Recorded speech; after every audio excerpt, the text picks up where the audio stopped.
Hello বন্ধুগণ, good morning.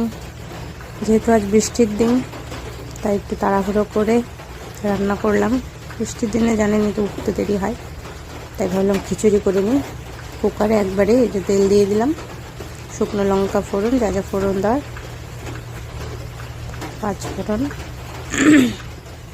একটু soybean, আদা কুচি আর কাঁচা লঙ্কা, সঙ্গে কিছু মিশাল সবজি ছিল, চিচিঙ্গা, ঝিঙে, একটু বেড়া